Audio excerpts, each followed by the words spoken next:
নমস্কাৰ স্বাগতম জনাইছো নিউজ আসামৰ অন্যটা ভিডিঅ'লৈ ই-ৰিক্সা যোজনা আসাম 2025 অনলাইন ৰেজিষ্ট্ৰেশ্যন এলিজিবিলিটি অৰ্থাৎ ই-ৰিক্সা যিখন আঁচনি হয় 1 ডিচেম্বৰৰ পৰা যেহেতু আবেদন হ'বলৈ গৈ আছিল তো এই আঁচনিখনৰ ওপৰতে আমি আজি এই ভিডিঅ'টি প্ৰস্তুত কৰিছো অৰ্থাৎ কোনে কোনে এই আঁচনিখনৰ বাবে আবেদন কৰিব পাৰিব আজিৰ পৰা যেহেতু এই আঁচনিখনৰ আবেদন আৰম্ভ হৈছে তো আপোনালোকে কেনেকুৱা ধৰণে আবেদন কৰিব সম্পূৰ্ণ আমি আলোচনা কৰিম এই ভিডিঅ'টিৰ জৰিয়তে যদিহে আপুনি আমাৰ চেনেলত প্ৰথমবাৰৰ বাবে আহিছে তেনেহ'লে চেনেলটি ছাবস্ক্ৰাইব কৰি কাষৰ যিটো বেল আইকন আছে প্ৰেছ কৰিবলৈ নাপাহৰিব ডেছক্ৰিপশ্যনত আমি এটা লিংক দিছোঁ তাত যদি ক্লিক কৰে এই যিটো ৱেবছাইটৰ লিংক আমাৰ যিটো ৱেবছাইটৰ লিংক যদি আপোনালোকে assampro.com সাৰ্চ কৰে তেতিয়াও এই ৱেবছাইটৰ লিংকটোলৈ আহিব পাৰিব এই ৱেবছাইটটোতে আপোনালোকে এই সকলোবিলাক ডিটেইল পঢ়িব পাৰিব ইয়াতে যদি অলপ স্ক্ৰল ডাউন কৰে ইয়াতে টেবুল অভাৰভিউ বুলি দেখিবলৈ পাব দেখিছে ইয়াতে যদি আপোনালোকে চাই এপ্লিকেশ্যন ষ্টাৰ্ট ডেট হৈছে 1 ডিচেম্বৰ অৰ্থাৎ আজিৰ পৰাই এই আঁচনিখনৰ আবেদন আৰম্ভ হৈছে এই আঁচনিখনত আপোনালোকে লাভ কৰিব এখন ই-ৰিক্সা বা মপেড গম পাইছে আৰু এই আঁচনিখন লাঞ্চ বাই অৰ্থাৎ এই আঁচনিখন লাঞ্চ কৰিছে লিংগুইষ্টিক মাইনৰিটি ডেভেলপমেণ্ট বৰ্ডৰ ফালৰ পৰা কোনে কোনেনো এই আঁচনিখন আবেদন কৰিব পাৰিব ইয়াতে সকলোবিলাক ডিটেইলত দিয়া আছে টেবুল অভাৰভিউত চাব পাৰিব ইয়াতে 25 বছৰৰ পৰা 50 বছৰ বয়সৰ যিবিলাক ব্যক্তি আছে তেওঁলোকে এই আঁচনিখনৰ বাবে আবেদন কৰিব পাৰিব 30 ডিচেম্বৰ হৈছে এই আঁচনিখনৰ আবেদনৰ লাষ্ট ডেট আৰু কোনসকল ৰিলিজিয়াছ মাইনৰিটিয়ে এই আঁচনিখনৰ বাবে আবেদন কৰিব নোৱাৰিব তাৰো বিৱৰণ দিয়া আছে মুছলিম খ্ৰীষ্টিয়ান বুদ্ধিষ্ট জৈন শিখ পাৰ্চিছ এইসকল ব্যক্তিয়ে বা এই কমিউনিটি বা এই ৰিলিজিয়াছ যিসকল ব্যক্তি আছে তেওঁলোকে এই আঁচনিখনৰ সুবিধা লাভ নকৰিব বুলি ইয়াত স্পষ্টকৈ উল্লেখ আছে তাৰপিছত আছে এপ্লিকেশ্যন ফিজ অৰ্থাৎ কোন ধৰণৰ এপ্লিকেশ্যন দিয়াৰ প্ৰয়োজন নাই আপোনালোকে এই আঁচনিখনৰ বাবে সম্পূৰ্ণ ফ্ৰীকৈ এই আঁচনিখন আপুনি আবেদন কৰিব পাৰিব যিহেতু পোনপ্ৰথমে এই আঁচনিখন অফলাইনৰ জৰিয়তে আবেদন আৰম্ভ অৰ্থাৎ অফলাইনত আপোনালোকক ফৰ্ম বিতৰণ কৰা হৈছিল তাতে বহুতে কি কৰিলে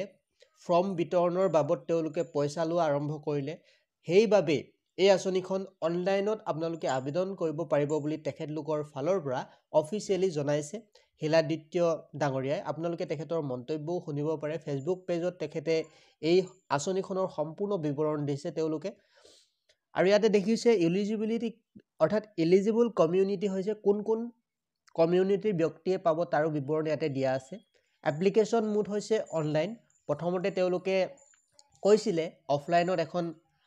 ফৰ্ম ফিল আপ কৰিব লাগিব তাৰপিছত ৱেবছাইটত আপলোড কৰিব লাগিব এতিয়া তেনেকুৱা পদ্ধতি নহয় সম্পূৰ্ণ প্ৰচেছ বা সম্পূৰ্ণ পদ্ধতি আপোনালোকে অনলাইনৰ জৰিয়তে আবেদন কৰিব পাৰিব ইয়াতে লিখা আছে এছটি কমিউনিটিজ অৰ্থাৎ এছটি কমিউনিটিৰ ব্যক্তিসকলে এই আঁচনিখনৰ বাবে আবেদন কৰিব নোৱাৰিব বুলি ইয়াতে উল্লেখ আছে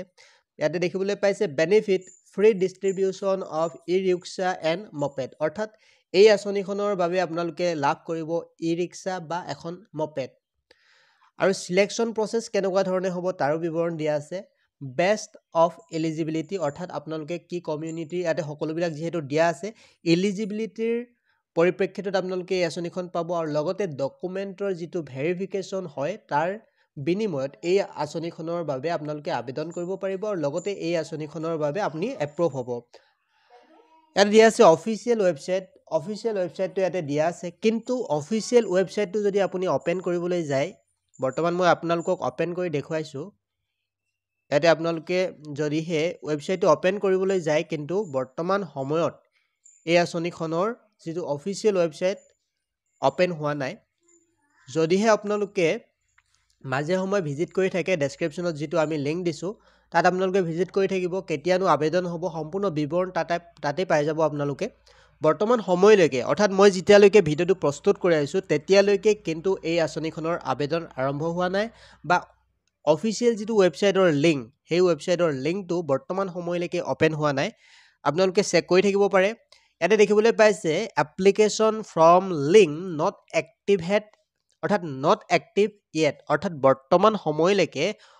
যিটো অফিচিয়েল বা এপ্লিকেশ্যন যিখন ফৰ্ম হয় বৰ্তমান সময়লৈকে এক্টিভ হোৱা নাই বুলি ইয়াতে উল্লেখ আছে ইয়াতে দেখিবলৈ পাইছে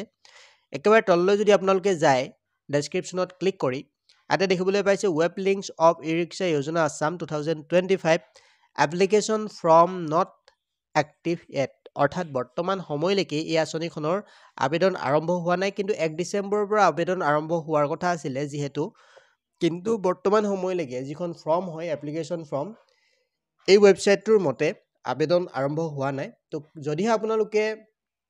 অফিচিয়েল এপ্লিকেশ্যনৰ ফৰ্ম লিংক পাইছে আপোনালোকে কমেণ্ট বক্সত কমেণ্ট কৰি জনাব কিন্তু বৰ্তমান সময়লৈকে এই আঁচনিখনৰ আবেদন আৰম্ভ হোৱা নাই বুলি এই ৱেবছাইটটোত উল্লেখ আছে তো ভিডিঅ'টি একেবাৰে শেষলৈকে চোৱাৰ বাবে ধন্যবাদ যদি আপুনি আমাৰ চেনেলত প্ৰথমবাৰৰ বাবে আহিছে তেনেহ'লে চেনেলটি ছাবস্ক্ৰাইব কৰি কাষৰ যিটো বেল আইকন আছে প্ৰেছ কৰিবলৈ নাপাহৰিব আৰু লগতে বন্ধু বান্ধৱী বা পৰিয়ালবৰ্গৰ লগত ভিডিঅ'টি শ্বেয়াৰ কৰিবলৈ নাপাহৰিব ধন্যবাদ